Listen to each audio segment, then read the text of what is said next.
Good morning, good afternoon, and good day wherever you may be joining us from. Welcome to another edition of Sales TV Live. Today, we're discussing the unique challenges of founder led sales. We're joined by Kayvon Touran. Kayvon is the CEO and co founder of Zal.ai and has extensive background in launching and building startups. Kayvon, welcome. Thank you. Excited to be here. Excited to have you. Let's start by having you tell us a little bit more about you, your background, and what led you to where you are today. Sure. Yeah. So I've spent my entire career working in early stage technology startups, and I've worn essentially every hat that you can. And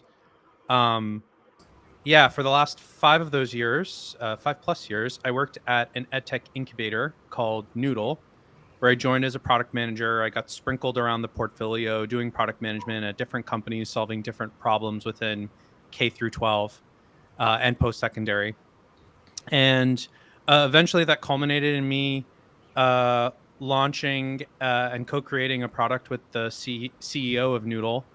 And Yeah, I had a great experience doing that. But it also sort of gave me this insight into the industry when it came to corporate learning and workforce development, which is that a lot of workforce development isn't so great from the perspective of the learner, but that B, a lot of the companies that go to universities looking for very expensive corporate development uh, don't actually know what they need. And they definitely don't know how to measure the efficacy of the product they're buying, the training. And so those insights were what sort of led me to sort of see this big opportunity to combine generative AI, learning science, and workforce development, and to found Zal with my co-founder. So that's sort of how I got here. All right. So, can you share your experience with founder led sales? I mean, what's it look like when you get it right, and what are the implications when you don't? Yeah, in fact, we can go even a step back. I can share my experience just doing sales first and foremost. So, Sure. early on in my career, I started off as an account executive. Um, as I think even before that, I was doing like more BDR type work, and I found some early success doing that line of work. I really was attracted to the kind of work. I liked the sort of challenge of building a system, feeling sort of the push and pull of something working or not working, looking for sort of the subtle cues. I really fed into sort of the art and science element of what I think is like, trite, but like fundamental to doing sales. And it's funny because in starting Zal, I thought, oh, I'll call upon that experience, no problem. And, I'll help the company make its first initial sales and we'll be off and running. This is going to be great. And it's like that Mike Tyson quote, right? Like everyone's got a plan until they get punched in the face, kind of thing. So I slowly started to remember that this wasn't so easy, especially at the beginning when you don't have sort of the brand and all the work that the fine folks in marketing are doing to really establish the credibility of the organization, the product. For you as a salesperson to just essentially piggyback off of and be an expression of, right? And so doing all of those things at once to get a founder led sales motion off the ground humbled me a bit and is still humbling me. Um, but I think I'm finding a lot of joy in starting up that process. So I want to pause there and go back to you, Rob, so I can make sure I'm answering specific your question. But I want to lay down that as the foundation for sort of where we're at. Absolutely. I'm just trying to figure out really the skills that founders should develop to be effective in the sales role, and then I'll have a follow up from that. Yeah. Well, I think for specifically the sales function, and I think it's hard as an early stage founder not to think of it as one jumbled mess of go to market. But I think isolating just the sales function, I think the most important thing, again, I just feel like I'm going to say a bunch of stuff that people have heard before. So apologies, but is really your ability to listen and be empathetic in a conversation. Um, as the individual in charge of founder led sales, you're just as much responsible for making the sale as you are for developing the requirements of the product. And so, in fact, I'd say the latter is worth more than the former at the beginning. And so, I think that's something that's really challenging as a founder if you're not able to identify that and hone in on that skill. Um, yeah, that's probably the most important one. So you had touched on something, and yeah, well, it's kind of tried. Everyone knows this and whatever, but that was really my follow-on question: is what about those founders that have never been in a sales role before? What are those basics that they need to know? That yes, those of us that have been in sales, we know them so much that they almost seem silly to bring up. Yeah, no, it's a good question. So look, I mean, there's like some fundamentals in terms of how you should be operating as like a salesperson from like a skill basis, and to me, a lot of these things are very tactical. Like you need to be incredibly punctual. You need to follow through on the things that you say you're going to do. If you say you're going to follow up with someone at a certain time, if you say you're going to follow up with materials, you need to be able to do that on time consistently. You need to understand that the way you conduct yourself is an expression of how that person is then interpreting your ability to actually perform the work, no matter how smart and competent you are in that line of work. Their ability to trust you when you're starting at a place of probably zero credibility is going to be based on all of these small micro interactions. And so, like, fundamentals of like professionalism and like good communication, I think, are like really, really paramount. I think those are some of like the like core things. But then, yeah, I mean, we are getting into it a little bit, but I cannot stress how important it is to take a breath, like not think that the way sales works is Glenn Gary, Glenn Ross, and like this is not about like slam dunking someone to yes. It's like it's quite the opposite, especially at the beginning of like you really need to demonstrate empathy. You really need to demonstrate a level of humility, like that balance of like, yes, I'm knowledgeable, I'm smart, I've done my homework, but I recognize the 20% nuance that you're about to provide to me in this conversation is going to be critical in me actually being able to solve a meaningful problem for you, which is how we are going to actually engage in a sales narrative together, right? Fundamentally. So, yeah, I think like tactically, it's that stuff that I mentioned in the beginning, and more strategically as like a theme, it's like it's empathy and stuff. So You had me at Glenn Gary, Glenn Ross. You perfect. lost me at Glenn Gary, Glenn Ross. No, but I think jokingly, particularly for people that aren't in sales, that's what sales is, isn't it? And Yeah, often if you're coming to sales anew, the challenge that you have is that you don't see it as a skill set. yeah, So certainly I know I have been in environments where the founders of the business and or the more technical people within the business, they've been to university to understand computer science or whatever it is that they're doing, or design, or whatever the discipline is. And that's a very formal education process. And there are loads of proof points that they've absorbed and are able to repurpose that education to solve specific problems. And then you, Kayvon, well, you've just got to go and sell it, okay? Just chat to a few people and get them to buy it. And actually, it's it, I can't help thinking that there's a huge education process in here for people that are coming from a technical background to understand that the interpersonal bit, the selling bit, the problem solving bit, the actual commerce part of it is not only equally and in some cases more complex than the technical part of it, but it's also more important. You can have the best product in the world, but if nobody buys it, you have nothing.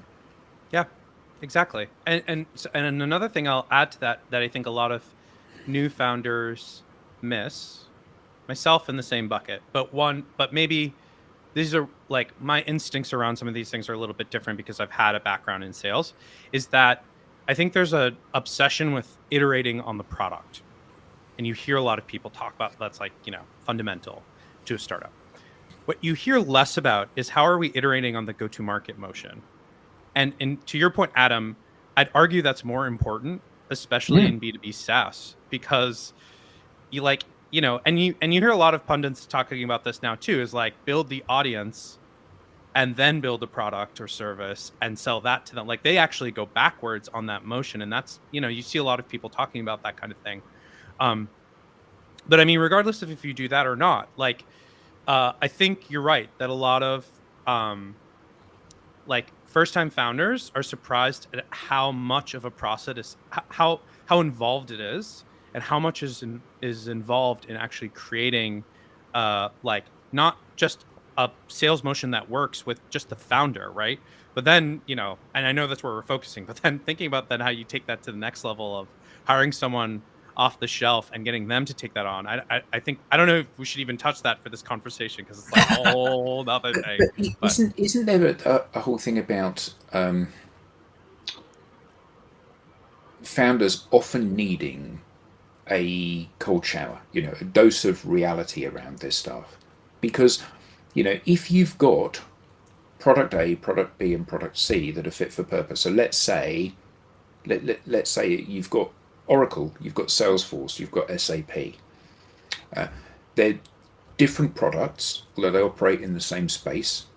They offer different features and functions in some instances, but actually it makes zero difference which one you go for, because there are massively successful companies that use SAP and massively successful companies that use Salesforce and massively successful companies that use Oracle. And I think that further to your point about this iterating of the product, I've had a really great idea. We can install this feature, or we can put this connector in, or we can have it talking to this thing. And actually, none of that makes any difference, really. Not in the long run, because all of these things are perfectly fit for purpose. And I think we obsess about trying to have a better product rather than having a better story about the product. And I think that founders are often looking to solve a problem that isn't there, because all of us kind of begin thinking about this from the basis of, well, if I'm better, whether that's me as an individual or the product, if I'm better, I'll be more successful.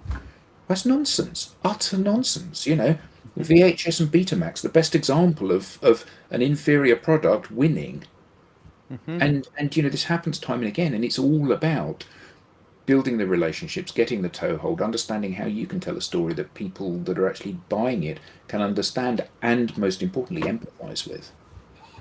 Yeah, no, it's really well said.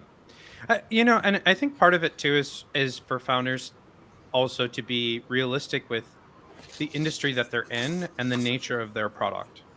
So, especially if you're talking about if we're talking about just like straight up B2B SaaS, like let's be honest with each other that there are very few technological moats left in terms of your ability to build a SaaS product that no one else can't just copy in terms of features. I'd say amplified by generative AI and AI co-pilot, software development, capability.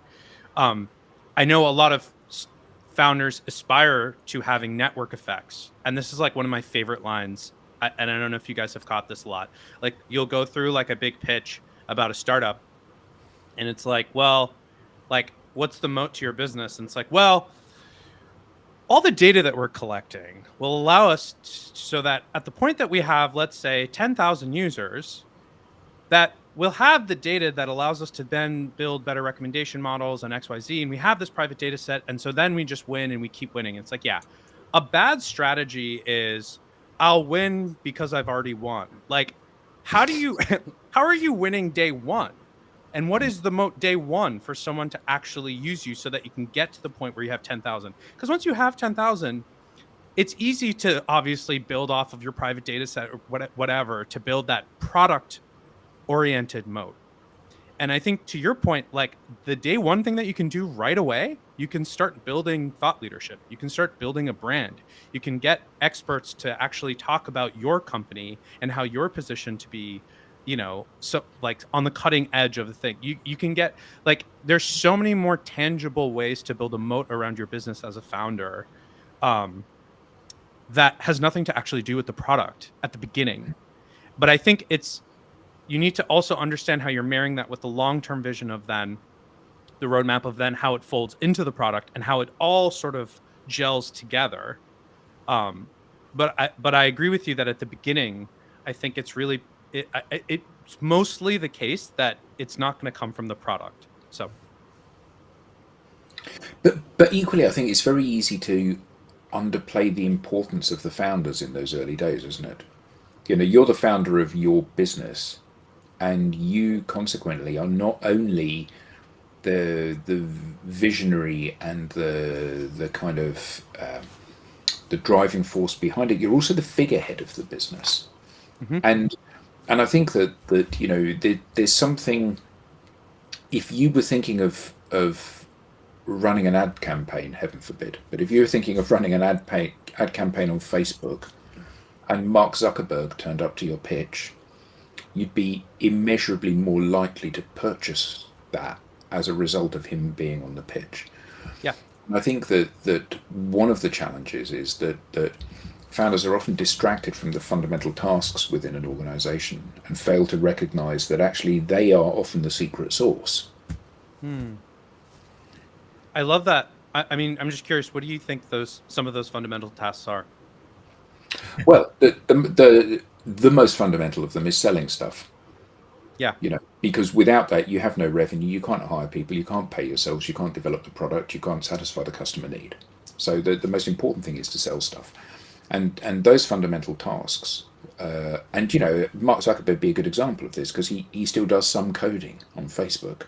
Mm-hmm. You know, because he wants to keep his hand in and he wants to have some ownership of that rather than just owning shares within the organization. And I think that you know your ability to tell a compelling narrative is much greater than mine because it's your business, not mine. Yep. And you know, I work and you know another great example, Gary V. You know, he stands up and you know he oozes passion for what it is he does from every pore, and he says, you know, your employees are never going to work as hard as you because it's your dream, not theirs.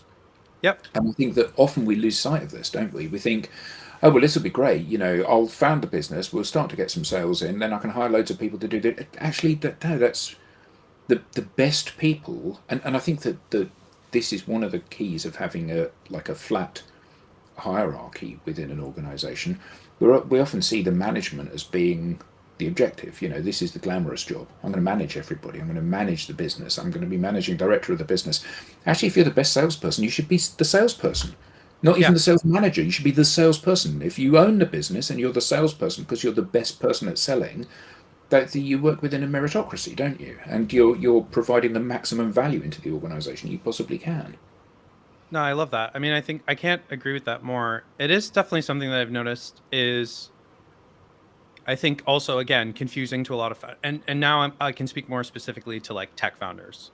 I think that there's a misunderstanding there with what the CEO position is about. I think it's fundamentally like don't run out of money and sell stuff. Like sell stuff to customers, sell stuff to new recruits on your team, sell stuff to internally to get stuff done. Like you're selling nonstop. And I think especially externally, there's like an ickiness factor that you know a lot of people talk about when it comes to the idea of sales. But I just think it's the totally wrong mindset. I mean, Mm. no matter how much you fancy yourself, you know, a sophisticated product or technologist type of individual, if you're actually passionate about building technology to solve problems, then you need to be able to speak with lots of customers. You need to be able to empathize with them genuinely. And oh, by the way, the path to building an effective product is the same way that you are effectively able to sell. So I think there's like just a total misnomer about that. So I totally agree around that fundamental stake. And I'll also say that the best CEOs that I've ever worked for sell to this day, even though their companies are, you know, 500 people and worth over $100 million or whatever, they're still selling.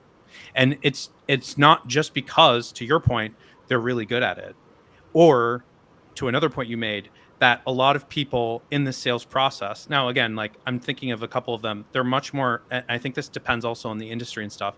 These are CEOs in sort of high ticket sales items, so it also like fundamentally they think of it from that perspective. But like you're right, when they come to a room to a sales call, changes the immediate tone of like how serious is this company about winning my business. And Mm. especially like what are your advantages as a startup founder? Like it really boils down to this. If it's like my company versus someone else's company, and we've gotten to that point of like they're going to go with Zal or one of our competitors in the marketplace. What are our strengths?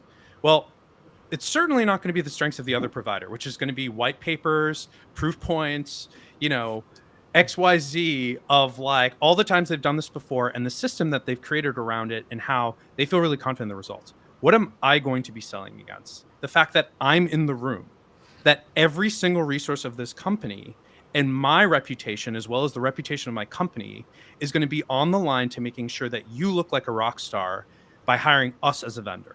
Like that is my value prop. That's the key thing. I always think that for young people in a customer facing role, like in a sales role, they seem ashamed of the fact they're young. Right. I've got 20 years experience, you haven't got any experience. Yeah, well, that's a positive, that's not a negative, because Right. you're going to be Kayvon, you're going to be my first client, so I'm just going to work exponentially harder for you than anyone else will because you're my first client.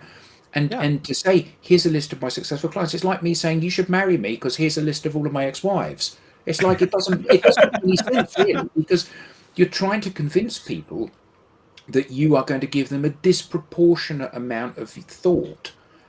And actually, a lot of the way we set this up, all of the parallels we have in our lives are parallels that undermine that thing that we're trying to present to people.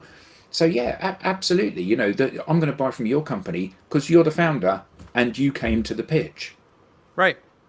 And there's a Paul Graham thing on this, and Brian Chesky, the CEO of Airbnb, talks about this a lot. But when they were in the early days of building their company, I think it was Paul Graham that sat down with them and said, look, you don't want 1 million customers that like you. You want 100 customers that love you. Love you, yeah.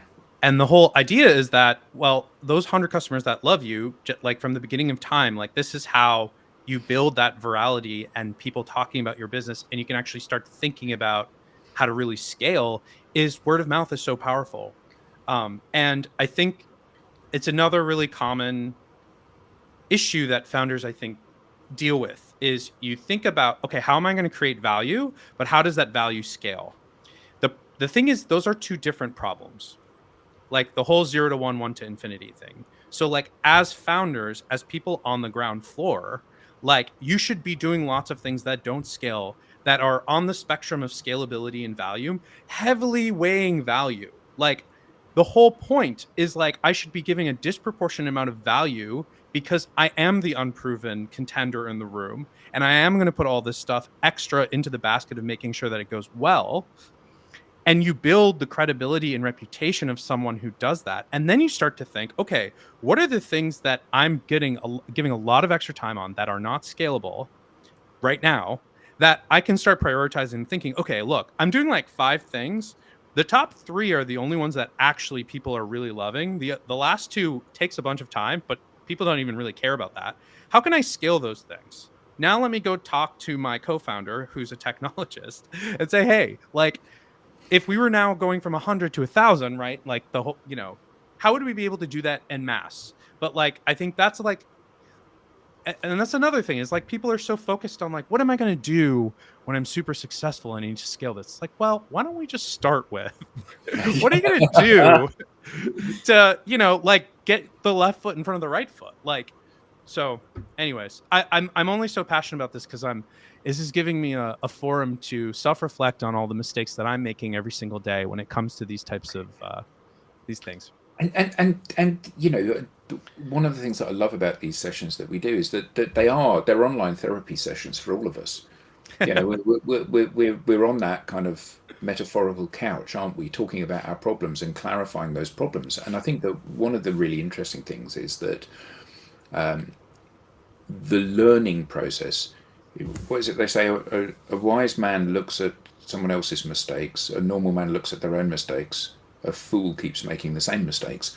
And most of us are in the normal stroke fool category most of the time. We keep doing these repeating things.